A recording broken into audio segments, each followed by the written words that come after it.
Public trust kasi kumampanya ka eh. Niligawan mo ang tao. Iboto ninyo ako sapagkat ako'y mabuting tao. Iboto ninyo ako sapagkat marami akong gagawin para sa inyo. Yung pala, nanloloko ka lang. Nung binoto ka, ang ginawa mo para sa sarili mo. Kaya nagnanakaw ka, nangungupit ka, at lahat ng pera na kaya mong nakawin, ninanakaw mo, na yan ay para sa tao sana. Panluloko yan, panlilinlang. Kaya ang taong ganyan na nanliligaw sa tao during election, tapos binoto siya, niloko niyang tao, yan ay hindi karapat dapat kahit humarap. Pagkatapos parang akala mo kung sinong santo.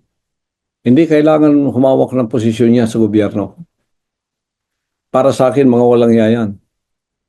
Pangwawalang hiya sa tao yan. Panloloko, panlilinlang.